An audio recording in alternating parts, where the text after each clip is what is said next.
শুনুন, আপনার ভাগ্নির মতন ওরকম ডজন ডজন মেয়ে আমি মারিয়ে এসেছি। আমার নাম বারিন গাঙ্গুলি। কারণ জানতে চাইবেন না, আপনার ভাগ্নিকে আমার চাই, ওকে আমি বিয়ে করবো। এ তো ভালো কথা। না, ভালো কথা নয়। এর নড়চড় হলে আপনি কিন্তু মুশকিলে পড়ে যাবেন। আপনার পাস রেকর্ড আর কেউ না জানুক, আমার নখদর্পণে। কি বলছো তুমি? আপনি হেড অফিস থেকে কতদিন এসছেন চুজুড়ায় অক্ষয় বাবু? ও বছর। আর আসার সঙ্গে সঙ্গে ক্যাশ ডেফিসিট, মানে তহবিল তছরূপ। হ্যাঁ হ্যাঁ, 6,000 টাকা। আমি ইনভেস্টিগেট করেছি। বাবার হাতে নথিপত্র তুলে দিলে কি হবে জানেন? না, কিছু করবেন না, আপনি যা বলবেন তাই হবে। চন্দ্রাকে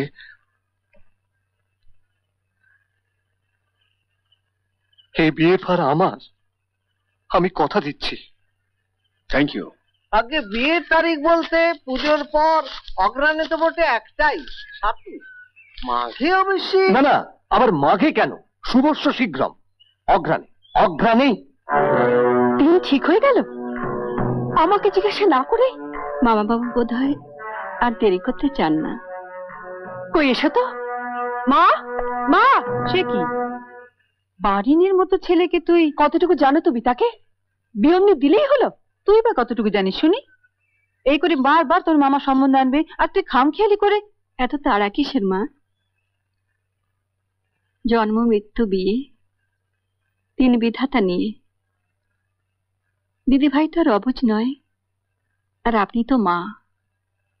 বুকের রক্ত দিয়ে তিল তিল করে যাকে গড়েছেন, তার সুখ, তার মুখের হাসি আপনার চেয়ে আর বড় করে কে বুঝবে সংসারে? বাহ, চমৎকার। এই নইলে লাই দিয়ে কুকুর মাথায় তোলা। বাড়ির উস্কো ঝি জ্ঞান দিচ্ছে, ওইটুকু মেয়ে বড়দের ওপর তম্বি চালায়, আর তুমি তাই হাঁ করে দাঁড়িয়ে দাঁড়িয়ে গিলছো। বেরো, বেরো এখান থেকে। সেদিন আনলুম আর ঠাঁই পেতে না পেতেই বজ্জাতি শুরু করে দিয়েছে। বেরো।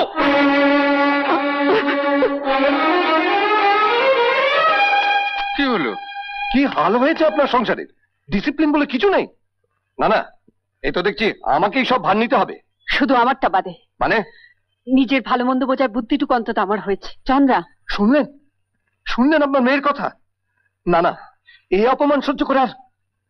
দিদি, দিদি তুমি এক্ষুনি কাউকে বলো আমার সমস্ত জিনিসপত্র গুছিয়ে দিক। সে বাড়িতে আর জলস্পর্শ নয়। বারিনকে নিয়ে আমি এক্ষুনি এখান থেকে চলে যাচ্ছি। দাঁড়াও।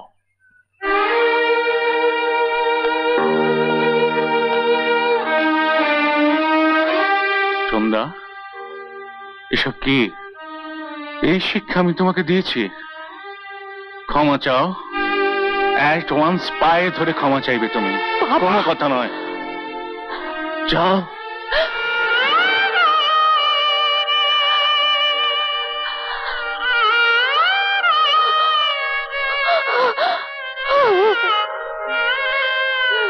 কিছু মনে করো না ভাই, আজ থেকে সব তোমার কথা মতোই চলবে।